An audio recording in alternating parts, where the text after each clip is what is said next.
الله الرحمن الرحیم ګرانو درنو کتونکو السلام علیکم. موږ اکثر په دې سټوډیو کې د ملک په مسلو باندې د غم نه ډکې خبرې کوو، خو نن زموږ پروګرام چې دی نو دا د خوشحالۍ یو پروګرام دی، یو سکسس سټوري باندې به موږ خبرې کوو، د کامیابۍ یو قصه باندې به خبرې کوو. زموږ په ملک کې هغه خوش قسمته خلک ډېر کم دي کم چې په وخت باندې او په ټیک ځای باندې حق خبره کولی شي، او بیا د هغه خوش قسمتو خلکو تعداد نور هم کم دی څوک چې حق خبره وکړي او د خلکو مرسته او ستاینه ورته میلاو شي. په دغه کمترین خوش قسمته کسانو کې دوه کسان نن زموږ میلمانه دي. تاسو ټول ډېر ښه پیژنئ، ډېره مینه ورسره کوئ او ستاسو دپاره دغه نومونه ناشنا نه دي. یو د سوات نه راپورته شوی هغه نوم چې د ملالۍ یوسفزۍ په نامه په ټوله دنیا کې نه صرف د پښتونخوا بلکې د پاکستان د بچو نوم روښانه کړی دی، او زموږ سره بل میلمه دی هغه کس کله چې په سوات کې بالکل خاموشي وه او د خپل غم ذکر هم چا نشو کولی، نو ضیاءالدین یوسفزی په هر ټلویزیون چینل باندې په هر ریډیو سټیشن باندې د ضیاءالدین یوسفزی اواز به موږ اورېدو چې زموږ فریاد زموږ د مسلو ذکر به هغې ډېر په ښکلي انداز باندې کوو. ملالۍ یوسفزی ډېره مننه، په خیر راغلې زموږ پروګرام ته. او ضیاءالدین صاحب ستاسو ډېره مهرباني، ستاسو په راتګ یقینا چې زموږ نننی پروګرام ډېر زیات ښکلی شو. ډېره مننه. ملالۍ، روزانه په خبرونو کې اورو چې انټرنیشنل ایوارډ دپاره ستا نوم نامزد شوی دی او وزیر اعظم ستا په نامه باندې ستا دپاره یو نوي ایوارډ بنیاد کېښودی دی، او بیا موږ واورو چې وزیر اعلی تعالی یو انعام درکړی. نو اول خو راته دا حل ووایه چې څومره انعامونه درته میلاو شوي دي؟ نو انعامونه راته خو ډېر میلاو شوي دي، او انعامونه غټ عزت راته میلاو شوی دی، او بل لاره ټول نه غټ انعام راته دا میلاو شوی دی چې په سوات کې امن بحال شو. ګډ. او مطلب دا ټول انعامونه چې دا زما لپاره د فخر خبره ده، او انعامونه ما شمار کړي نه دي، خو تقریبا مطلب د وزیر اعظم پاکستان، د وزیر اعلی خیبر پختونخوا او د وزیر اعلی پنجاب له طرفه په دې ملک کې مطلب دننه ماته انعامونه میلاو شو، او د انټرنیشنل چلډرن پیس پرایز لپاره زما نامینیشن وشو. نو دا څلور انعامونه چې مطلب دا په یاد دي. ښه، زه یو عجیبه وم ته تپوس دا کول غواړم چېرې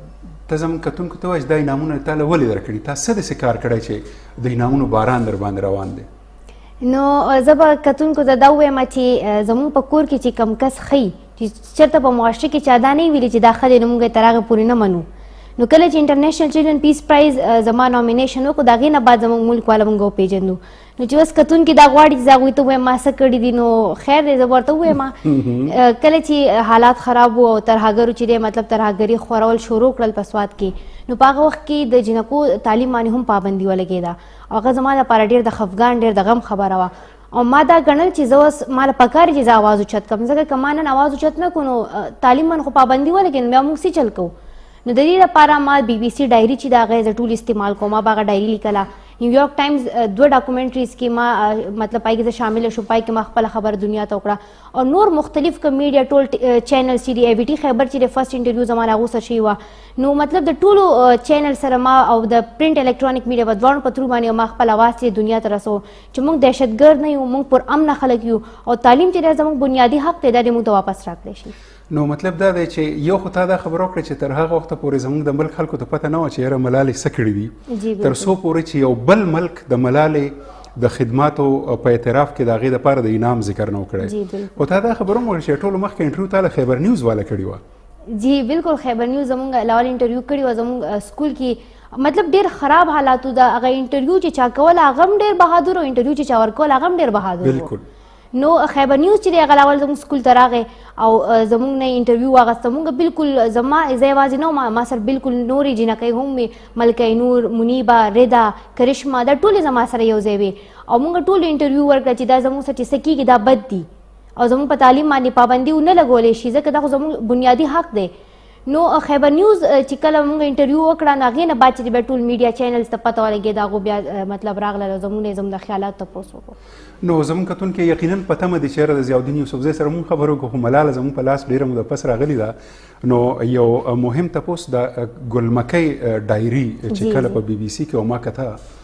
نو ضیاءالدین صاحب زه به حیران وم، هغې کې ډېرې اسانې جملې او ډېره اسانو ټکو کې د ملک غټې غټې مسلې په هغې کې بیان شوې وې. او ما ته پکې یو خبره یادېږي چې یاره هغې کې ملالې ذکر کړی چې موږ په اسلام آباد کې یو سړي نه وږي اخیستل نو زما پلار ورسره پښتو کې خبرې وکړې نو ما چې تا ته څنګه پته ده چې دا سړی پښتون دی نو پلار مې وایي چې یاره غریبانان چې نو چې په اسلام آباد کې هغه خامخا پښتون وي. ملالې ستا دا ډایري دومره ښکلې ده چې زما بالکل یقین نه لي. زه یو استاز هم یم نو چې زما یو شاګرد ښکلی کار وکړي نو هغه له د شاباشي زما یو انداز دی زه یم دا تا نه دی کړی دا ستا مشر ورور کړی یا د مشر خور کړی دی.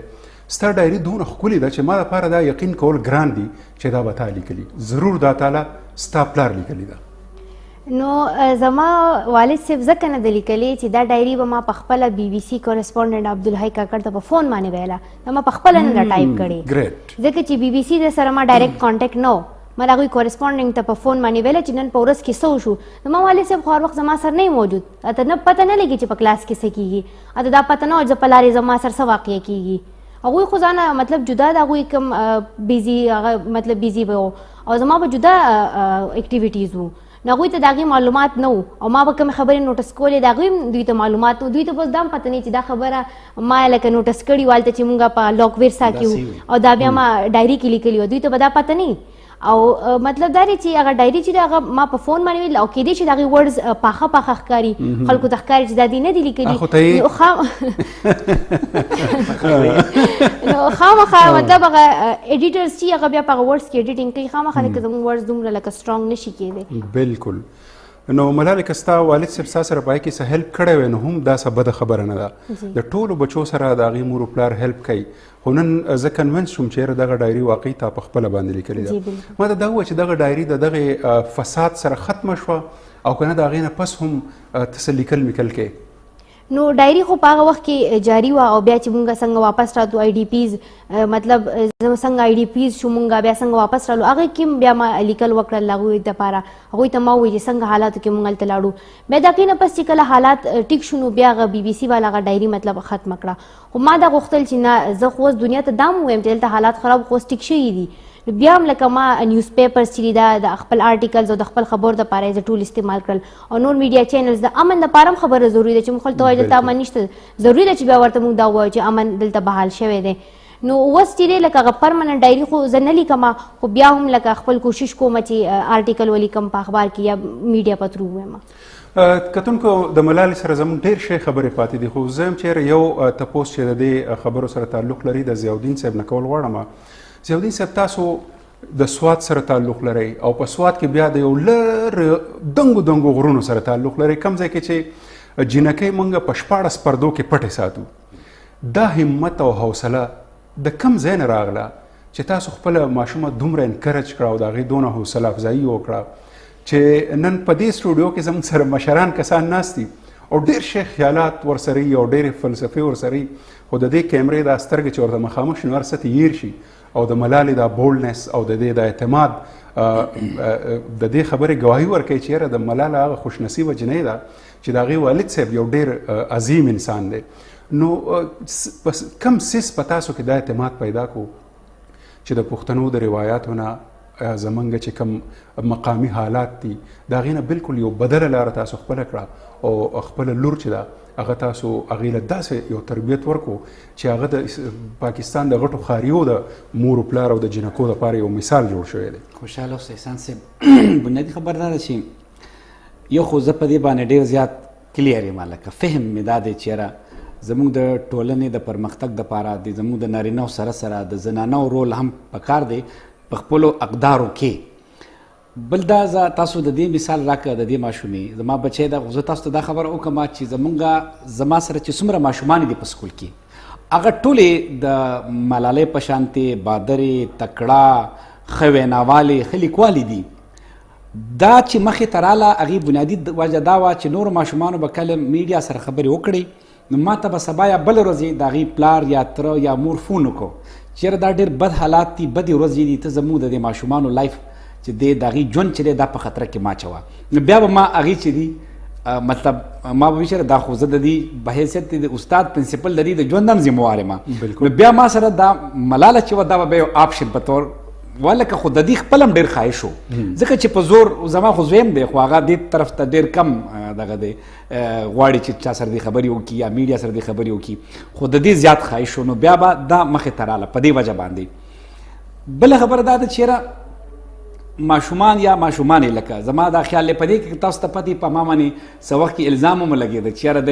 جنکۍ چې کوم دي هغه پروګرامونو ته ځي او کیسې مسې تاسو خپله باندې هغه زه ډېر په پاک او په ټیک نیت باندې دا کار اوس هم کوم بیا به یې هم کوم او به دې دپاره کوم چې زه په اسلامي پښتني روایاتو کې دنده د خپل نوي کول ماشومانو ته هغه لکان دي او که مطلب زنانه دي نارینه دي او که زنانه دي دې ته موږ یو داسې تربیت ورکړو چې دا خپل سبا په خپله سنبال کړي او پکار ده چې په دې موږ ما خیال په دې که زه باس کوم چې یاره د دې ژوند د پایې دپاره ښځه او نر دواړه لازمي دي زما خیال دا خو طی خبره ده چې په 21مه صدۍ کې که موږ خپله دغه نیمه آبادي داسې بیکاره بې علمه بې فکره وساتو نو یقینا د سوات یوه المیه نه موږ به د داسې نورو ډېرو المیو سره مخ شو د دغه المیو نه د بچ کېدو دپاره د امپاورمنټ دپاره د اختیار دپاره که هغه نارینه دی او که زنانه دی واحده لار چې ده هغه ایجوکیشن دی کوالټي ایجوکیشن دی نو ما په دغه نیت باندې صرف دې سره نه ځي زمونږ او زما خو دا خیال دی ما نن یو بل میډیا والا ملګري تپوس وکړو چېرې تا د ماشومې سره څومره خواري کړې ده نه ما د نورو ماشومانو سره خواري کومه زما د ماشومې خدای پاک پکې خپل څه صلاحیتونه اچولي دي نو زه وایم چې یاره صرف دا نه بلکې که تاسو چېرته راشئ زموږ سکول ته یا خوشاته هلته نورې ماشومان هم چې دي نو مې بي چې تاسو ته پکې بعضې د دې نه هم ډېرې شاندارې او ډېرې تکړه تاسو زه د دې خبرې ګواهي ورکوم چې ستاسو د سکول ماشومان او ماشومانې چې د هغې کې د اعتماد هغه څیز دی چې د ټول نه زیات واضحه او ښکاره دی پکې. ضیاءالدین صاحب تاسو دا خبره وکړه چې یاره نورو ماشومان لوم تاسو مخور کړي خو د هغې والدینو به بله ورځ وایي چې خدای خاطر وکړه زموږ بچي په ټي مر او د حالات خراب دي. ګرانو درنو کتونکو دغه فساد کې به اول خو موږ دا ګیله کوله چې څوک خبره نه کوي او که چا به خبره وکړه نو موږ ټولو به ورته وایو چې ته خبره مه کوه ځکه چې ستا ژوند په خطره کې دی. په دې موضوع به خبرې کوو خو د وړې شانتي دمې نه. واپس په خیر راغلی ګرانو درنو کتونکو په دمه باندې د تلو نه وړاندې موږ دا خبره کوله چې ملاله په سکول کې سبق وایي او ظاهره چې نن سبا د ماشومانو سبق د پخوانو ماشومانو په شان اسان نه دی ښه ډېر زیات سبق وي. ملالې اقه تپوس ستانه کول غواړم چېرې ټولې جنکۍ لګیایي سبق وایي خپل او ته د میلمنو سره خبرې کې یا ډاکومنټریز کې یا د میډیا سره تعاون کې نو ظاهره چې ستا کلاس ورک ستانه پاتې شي نو هغه کمی ته بیا څنګه پوره کې نو ګوره زما ټولې کاپیانې چې دي بس نن سبا انکمپلیټ دي او ما ډېر زیات سبق ما مس کړی دی نو زه کوشش کوم چې هغه مطلب خپل کار چې هغه کور کړم او اراده مې هم ده چې ځان یو ټیوشن ټیچر وګورم چې هغه ماته ټیوشن کې چې کوم کار ما مس کړی چې دوباره ماته وکړي خو زه یم چې د خلکو دپاره خبره کول هم ضروري دي او دا مینج کول چې ډېر زیات ضروري دي زه یم چې سبق هم وایم خو د هغې سره سره چې دی مطلب دا هم ضروري ده. نو د ډیګرۍ بالکل غم ونه کوي سیاستدانان دپاره جعلي ډیګریانې ښه په ارزان نرخ باندې میلاویږي. ښه ملال یو بل تپوس دا دی چېرې د انټرنیشنل پیس پرایز چې کله په اخبارونو کې راغی چې د سوات یوې جنۍ د انټرنیشنل ایوارډ میلاویدونکی دی نو ظاهره ده چې ټول پاکستانیان خوشحاله او مونږ وایو چېرې د یو ایوارډ کې زمونږ برخه ده ځکه چې ملاله د سوات ده او زه هم د سوات یم خو بیا چې یو څو ورځې پس اعلان وشو چې یاره نامینیشن کې یو بله جنۍ چې ده یو بله ماشومه چې ده هغه د هغې نوم فاینل شو نو ظاهره ته به لږه خفه شوې ومې که نه نو ګورئ کله چې ما د نامینیشن وکتو پای کې زما نوم و د نورو څلورو کسانو نوم و ما د ټولو هغه کیسې وکتې چې دوی څه کار کړی دی زما نظر په میکل اوانې پرېوتو دا چا چې انعام اخیستی جی بالکل میکل چې وه هغه